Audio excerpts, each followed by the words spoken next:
నమస్తే గురుజీ. ఆశీర్వచనం తల్లి. రైట్. సో వేసవి గాలి ఎంత వేడిగా ఉందో మన ఏపీలో రాజకీయాలు అంతే వేడిగా నడుస్తున్నాయి. సో మరి ఈ ఎన్నికల్లో జ్యోతిష ప్రకారంగా ఈసారి చంద్రబాబు గారు గెలిచే పరిస్థితి ఉందా? గెలిస్తే రాష్ట్ర పరిస్థితి ఎలా ఉండబోతుంది? శ్రీ మహాగణాధిపతయే నమః. ఐం మహాసరస్వత్యే నమః. శ్రీ లలితాంబికాదేవియే నమః. ఏపీ రాజకీయాలు అమ్మ మీరు అడుగుతున్నారు ఈసారి ఎలా ఉంటుంది అని. ఏపీ రాజకీయాలు బ్రహ్మాండంగా ఉన్నాయి. కుజుడు రాజు అయినాడు అంటే మేము ఏది చెప్పినా జాతకాలు, ఎవరి జాతకం ఏమిటి, ఎలా ఉండబోతుంది, ఎవరెవరి జాతకాలలో మధ్యలో ఎవరెవరు కలిస్తే ఏం సంగతులు అనేటువంటివన్నీ ఉంటాయి. అన్నీ మాకు తెలిసి చేయరు. సహజంగా మేమిద్దరు కలిస్తే ఇది చేసుకుంటూ పోతే ఎలా ఉంటుంది అని అడిగినప్పుడు ఈ ఇద్దరి జాతకాలు చూసి బాగుంటుంది అని చెప్పడం ఒక విధానం. ఈ చేసుకుంటూ పోతూ ఉన్నప్పుడు మధ్యలో ఎవరినో పార్ట్నర్ను తీసుకుని మేము పార్ట్నర్ను తీసుకుంటున్నాము, మధ్యలో జాయిన్ కావాల్సి వచ్చింది, ఆర్థికపరమైనటువంటి ఇబ్బంది ఇంకోటో దేనివల్లనో అన్నప్పుడు అతని యొక్క జాతక ప్రభావం వలన ఇది ఊపందుకును వచ్చును, లేదా బాగా బ్రహ్మాండంగా వెళ్లాల్సినటువంటి ఇది ఆగిపోను వచ్చును. ఇలాంటివి కొన్నేవో ఉంటాయి. అందుకని ఆ జాతకాల ప్రకారముగానే మేము ఏది మాట్లాడినా మాట్లాడతాం. కనుక ఏపీ రాజకీయాలలో మీరు అడిగే ప్రశ్నలను బట్టి మీరు ఎవరెవరికి ఎలా ఉంది అని అడిగితే వాళ్ళ జాతకాన్ని విశ్లేషించేటువంటి దానికి నేను సిద్ధంగా ఉన్నా, తప్పకుండా తెలియజేస్తాను. అది దాని అర్థం తల్లి. మీరు ఎవరిది అడుగుతారో అడిగితే చెప్తాను దాని గురించి. చంద్రబాబు గారి పరిస్థితి ఎలా ఉంది? గెలిచే అవకాశం కనిపిస్తుందా? ఒకవేళ ఆయన గెలిస్తే రాష్ట్ర పరిస్థితి ఎలా ఉండబోతుంది? అమ్మ చంద్రబాబు నాయుడు గారికి గెలిస్తే ఎలా ఉండబోతుంది అంటే, గెలిస్తే ఏమిటో ఆయన పాలనలో చూపించినారు. మామూలుగా ఆయనది ఒక ట్రెండు, ఒక విధానము. ఇప్పుడు రాజకీయాలలో ఉండేటువంటి వాళ్ళది ఒకరొకరిది ఒక్కొక్క రకమైనటువంటి శైలి ఉంటుంది. ఒకరు కొన్ని వర్గాలకు పెద్దపీట వేస్తే ఇంకొకరు కొన్ని వర్గాలకు పెద్దపీట వేయటం అనేటువంటిది ఉంటుంది.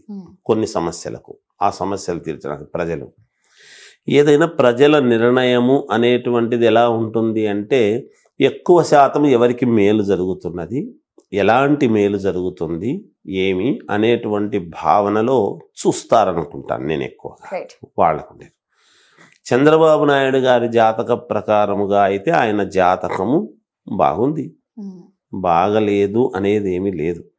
అయితే ఆయనతో మధ్యలో నేను ఇందాక చెప్పినట్టుగా మధ్యలో కొంతమంది కూడతారు చూడండి, ఆ కూడినటువంటి దాని వలన కొన్ని ఇబ్బందులు వచ్చే అవకాశం ఉంటుంది. అది ఎవరిని చేర్చుకోవాలి ఏమిటి అనేటువంటిది ఇప్పుడు ఎట్లుంటుందంటే అమ్మ, రాజకీయాల్లో గెలిచేంత వరకు కూడా ప్రతి నిమిషము, ప్రతి గంట, ప్రతిరోజు చాలా ముఖ్యమైనటువంటిదిగానే ఉంటుంది.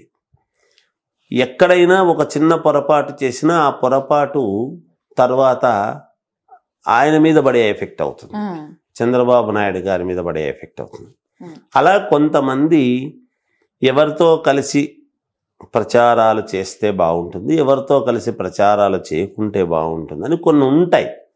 అవన్నీ చూసుకొని ఆయన చేసుకొని గనక ముందుకు వెళితే ఆయనది యోగవంతంగా ఉంటుందని నా భావన తల్లి. రైట్ గురూజీ, మరి మరొకసారి జగన్ గారు అధికారంలోకి వచ్చి సీఎం అవుతే రాష్ట్రం ఎలా ఉండబోతుంది? అమ్మ జగన్ గారు సీఎం అయితే ఎలా ఉండబోతుంది అనేటువంటి భావనకు వచ్చేటప్పటికీ, జగన్ గారి జాతకంలో చూసినప్పుడు ఏముంది అంటే, కొంతమంది జాతకాలు సవ్యముగా నడవటం అనేటువంటిది ఉంటుంది. కొంతమంది జాతకాలలో అపసవ్యముగా నడుస్తూ యోగాన్ని ఇచ్చేటువంటి యోగాలు ఉంటాయి సహజంగా. జగన్ గారి జాతకము అలాంటిది, కొంచెం మొండి వైఖరితో కూడినటువంటి జాతకం. నేను చాలా నెలల నుంచి చెప్తూనే ఉన్నా ప్రతి చోట కూడా. జగన్ గారిది ఎట్లా అంటే అది ఒక మొండితనమైనటువంటి విధానములో రాహువు యోగవంతముగా ఉండేటువంటి దాని వలన శుక్రుడు, శని, తర్వాత రవి, కొన్ని కొన్ని గ్రహాలు చాలా యోగవంతముగా ఉన్నాయి. కాబట్టి జగన్ గారిది ఒక ఇది నడుస్తూ ఉన్నది. అలా మేము మామూలుగా మేము జాతకము చెప్పేటువంటి విధానములో వచ్చేటప్పటికీ జగన్ గారికి అంతలా ప్రభంజనముగా ముందుకు వెళ్ళటానికి ఏమిటి యోగము అనేది ఒక్కసారి చూస్తాం, ఎందువలన అని. అలా చూసుకున్నప్పుడు జగన్ గారి జాతక ప్రభావము అనేటువంటిది శుక్రుడి యొక్క ఇది, మిగతా గ్రహాల యొక్క అనుకూలత ఇవన్నీ ఉండేటువంటి దాని వలన ఒక ప్రభంజనములాగా ముందుకు దూసుకు వెళ్ళేటువంటి విధానములో ఉన్నది. కనుక పాలన ఎవరైనా రెండోసారి ఒక 5 సంవత్సరాలలో నువ్వు బాగా చెయ్యి అని అంటే 5 సంవత్సరాల్లో ఎంత మహనీయులైనా ఎవరు ఏమీ చేయడం కొంచెం కష్టమే అవుతుంది. రెండోసారి ప్రజలు అనుగ్రహించి కావాలి అని అనుకున్నప్పుడు అయినప్పుడు ఎవరైనా కానీ కొంత సమయము అనేటువంటిది ఇస్తే ఒక ట్రెండ్ అనేటువంటిది ఏర్పాటు చేసుకోవడానికి అవకాశం ఏర్పడుతుంది. అది బాగుండొచ్చు, మహాద్భుతంగానే ఉండవచ్చును. రెండోసారి అయితే కూడా జగన్ గారిది బాగుండదని ఎలా చెప్పగలుగుతాము? ఆయన ట్రెండ్ ఆయనది. ఇప్పుడు విద్యా విషయంలో కావచ్చు, ఈ మన పేద పిల్లలు కూడా ఇంగ్లీష్ నేర్చుకోవాలి అనేటువంటి ఇది ఉండొచ్చును. అలాగే పథకాలు కావచ్చును. ఇలాంటివి ఏవో ఆయనకు ఉండేటువంటి విధానం ఆయనది. నేను చెప్పాను కదా, ఒకరొకరి ట్రెండ్ ఒకరొక రకంగా ఉంటుంది. ఒకరు కొన్నిటికి పెద్దపీట వేస్తే ఒకరు ఇంకో దానికి పెద్దపీట వేస్తారు. అలా జనం యొక్క ఆమోదము పొంది ఉండవచ్చు జగన్. అందుకని అలా జగన్ గారు మళ్ళీ వస్తే బాగానే ఉంటుంది, ఆయన వరకు ఆయన బాగానే చేస్తాడు అనేటువంటిది యోగవంతముగా నడుస్తుంది అనేది జాతక ప్రకారంగా చెప్పగలుగుతాం. సో మరి పవన్ కళ్యాణ్ గారికి జాతకం ప్రకారంగా సీఎం అవే ఛాన్సెస్ ఉన్నాయా, కనిపిస్తున్నాయా? ఖచ్చితంగా ఉన్నాయమ్మా. అయితే ఇప్పుడే అవుతారా ఎప్పుడవుతారు అనేటువంటిది ఒకటి ఉంటుంది. సహజం కదా, యోగం ఉంది పవన్ కళ్యాణ్ గారిది. నేను చాలా కాళ్ళ నుంచి చెప్తూనే ఉన్నాను, పవన్ కళ్యాణ్ గారిది మంచి జాతకము, యోగవంతమైనటువంటి జాతకము.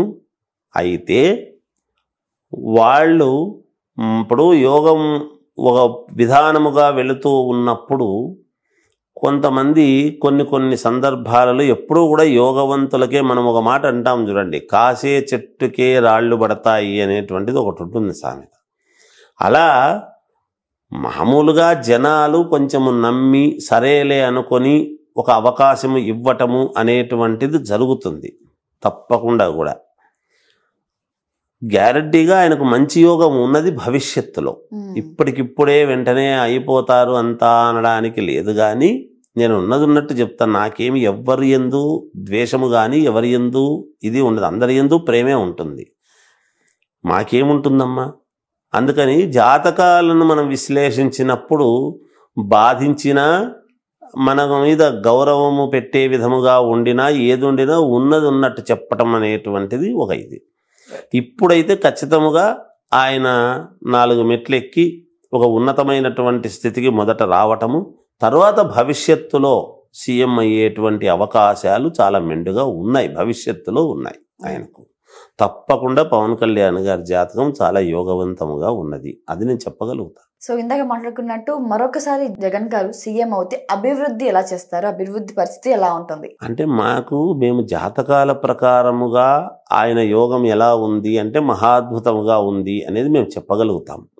అభివృద్ధి అనేటువంటిది ఆయన మనసులో ఆయనకున్న గ్రహస్థితులు బాగా అనుకూలముగా ఉన్నాయి, బాగానే చేయొచ్చు, చేసే అవకాశాలు. ఎవరికైనా కూడా కొంత సమయము అనేటువంటిది ఇచ్చినప్పుడు ఆ సమయానికి తగ్గట్టుగా ఏ సమయానికి ఏం చెయ్యాలి ఏమి అని ఒక ప్రాతిపదికన ఎవరైనా ముందుకు వెళతారు. ఇప్పుడు ప్రపంచంలో అందరూ మెచ్చేవాళ్ళు ఎవరు ఉండరు కదమ్మా. అందువలన కొంత సమయము, ఇప్పుడు ఏమి ప్రజల నుంచి వచ్చేటువంటి మాట మేము కూడా వినికిడి ఏమిటి అంటే మధ్యలో జగన్ గారికి కరోనా అనేటువంటిది ఒకటి వచ్చి ఇబ్బంది అనేటువంటిది ఒకటి ఉన్నింది. అది అందరూ ఒప్పుకోవాల్సినటువంటి విషయం. ఎవరికి ఇష్టం ఉన్నా లేకపోయినా కరోనా అనేటువంటిది ఒక 2 సంవత్సరాల పాటు బాగా కుదిపేసింది. మిగిలిన సంవత్సరాలు మాత్రమే కదా ఆయన చేశారు అనేటువంటి ధోరణి ప్రజల నుంచి వస్తూ ఉండేటువంటి మాట. అది అలా పక్కకు పెడితే ఆయనకున్న జాతక ప్రకారము, జాతకములో ఉండేటి గ్రహస్థితుల యొక్క దృష్ట్యా ఏదైనా ఎవరైనా ఎవరు వచ్చినా బాగా చేయాలనేటువంటి కోరికతోనే వస్తారు. అదే ప్రామాణికతతోనే జగన్ గారు ఒకవేళ మళ్ళీ వచ్చారు అంటే మాత్రం తప్పకుండా ఇంకా మంచి అభివృద్ధి చేస్తారు అని అనుకోవాలి, ఆయనకుండే గ్రహస్థితుల ప్రకారముగా. అయితే అలాగే ఉంటుందని నేను కూడా భావిస్తాను. మంచి చేస్తారనే, మంచి జరుగుతుంది అనే అనుకోవాలి. ఈసారి జగన్ గారు అధికారంలోకి వస్తే ఎన్ని సీట్లు అత్యధికంగా మెజారిటీతో రావచ్చు? అమ్మ, సీట్లు అనేటువంటివి ఇప్పుడు మేము చెప్పడం కంటే మామూలుగా అధికారము కావాల్సినన్ని అయితే వస్తాయేమో అనేటువంటిది అయితే ఉన్నది. ఆయన ఈజీగా అధికారాన్ని చేజిక్కించుకోవటానికి కావాల్సినటువంటి సీట్లు అయితే రావచ్చును. ఇన్ని సీట్లు వస్తాయి, ఇన్ని ఇదితోనే ఇదవుతాడు అన్నవుతాడు అనేటువంటిది మేము జాతకములు చెప్పేటువంటి వాళ్ళము, విశ్లేషకులము కాదు కదా తల్లి. మేము అనాలిసిస్ చేసి అది చేస్తారు, వీళ్ళు గెలుస్తారు, వాళ్ళు గెలుస్తారు అంటే వాళ్ళ వ్యక్తిగతమైనటువంటి జాతకాలు ఒకరొకరిది పెట్టినప్పుడు మేము చెప్తాం వీళ్ళు గెలుస్తారు, ఇక వీళ్ళకి కొంచెం ఇబ్బంది ఉంటుంది, ఇక్కడ పోటాపోటీగా ఉంటుంది, ఇక్కడ వీళ్ళకి ఇలా ఉంటుంది అని ఆ జాతకములో ఉండేటువంటి గ్రహస్థితులు చూసి చెప్తాం. ఇప్పుడు ఒకే చోట డేట్ ఆఫ్ బర్త్ లేకుండా ఒకే పేరు గల వాళ్ళు అటువైపు ఇటువైపు నిలబడ్డారనుకోండి. మీకు ఒక ఉదాహరణ చెప్తున్నా. ఒకే పేరు గల వాళ్ళు, ఇటువైపు రామారావు అనే వ్యక్తి, అటువైపు రామారావు అనే వ్యక్తి నిలబడ్డాడు అనుకోండి. మరి రెండు పేర్లను బట్టి చూసినప్పుడు మేము పేర్లను బట్టి ఏ నక్షత్రం ఏ రాశి వస్తుందో అదే వస్తుంది కదా. మరి వాళ్ళకు మేము ఎలా చెప్పాలి? వాళ్ళకు డేట్ ఆఫ్ బర్త్ లేవు ఇద్దరికి, దైవ సంకల్పంగా. మరి ఇద్దరిలో ఎవరు గెలుస్తారు అనేటువంటి భావన వచ్చినప్పుడు వాళ్ళ చేతి రేఖలు ఏమిటి అనేది ఒక్కసారి చూసుకుని, వాళ్ళ ముఖ కవళికలు ఏమిటి అని, ముఖ సాముద్రికము, హస్త సాముద్రికము అనేటువంటివి చాలా ఉన్నాయి. అన్నీ చూసుకొని వాళ్ళు ప్రశ్న అడిగినప్పుడు ఎవరెవరు ఏ సమయంలో ప్రశ్న శాస్త్రం అడిగినారు అనేటువంటిది కూడా చూసుకొని చాలా లోతుగా పరిశీలన చేసి చెప్పాల్సి ఉంటుంది. ఏదో నోటికొచ్చిందల్లా చెప్పేసి రేపు పొద్దున 4 ఖర్చుకునే పరిస్థితి చేయరాదు అని నా యొక్క అభిప్రాయం తల్లి. అందుకని ఎవరికైనా ఏ సీఎంకైనా తానొకడు గెలిస్తే కాదు కదా, తన వాళ్ళు అందరూ గెలిచి మద్దతు ఇస్తేనే సీఎం అనేటువంటి పదవి రావటం జరుగుతుంది కాక. అలా ఎవరు అయినా ఖచ్చితముగా ఆయనకు కావాల్సినన్ని ఖచ్చితంగా తెచ్చుకుంటాడు. ఇన్ని సీట్లు అన్ని సీట్లు అనే దానికంటే కొంచెం మెజారిటీ ఇదైతే ఉంటుందేమో అనేది ఆయన జాతక ప్రకారముగా, జగన్ గారి జాతక ప్రకారముగా చూసినప్పుడు కొంచెము దూసుకు వెళ్ళే అవకాశం ఎక్కువగా ఉంది అని తెలుస్తూ ఉన్నది. ఏదైనా ఇతరులు జాగ్రత్త పడాలి అంతే. జగన్ గారి మీద లేనిపోని ఆరోపణలు చేస్తున్నారు కదా ప్రతిపక్ష నేతలు. సో అది జగన్ గారికి ఒక వైపు ఈ రాజకీయంగా నష్టమే అంటారా? అమ్మ, నష్టము లాభము అనేటువంటి దానికి వచ్చేటప్పటికి ఏమవుతుంది అంటే అమ్మ, ఒకరొకరి జాతకము ప్రకారముగా ఎన్ని చేసినా ఆ జాతకానికి ఉండేటువంటి లక్షణముతో ఎంత అపవాదులు వచ్చినా ఏవి వచ్చినా అవన్నీ పట్టించుకుంటారు ప్రజలు అనేటువంటిది నాకు తెలిసి లేదు. ఎందుకంటే గతంలో చాలామంది మీద చాలాసార్లు అనేక రకాల ఇవి వచ్చినాయి, పక్కకు పడేసినవి చాలా ఉన్నాయి. ప్రజల్లో ఒక ఇది పడిపోయింది అన్నప్పుడు ఒక మనిషి మీద ఇవన్నీ కారణాలు అవుతాయని నేను అనుకోను తల్లి. ఆ గ్రహస్థితులు అలా ఉన్నాయి. ఇప్పుడు ఒక మనిషి యొక్క గ్రహస్థితి, కొంతమంది అలా ఉంటే టపీమని ఎదిగొచ్చిన వాళ్ళు ఉన్నారు, టపీమని పడిపోయిన వాళ్ళు ఉన్నారు. నాకు తెలిసినంత వరకు రాజశేఖర్ రెడ్డి గారిది ఈ సందర్భంగా చెప్పాలి ఒక్కసారి, మీరు అడిగినా అడగకపోయినా. ఎందుకంటే ఆయన కొడుకుది సంబంధించిన అడిగినప్పుడు తండ్రిది అనుకోవాల్సిన అవసరం ఉంది.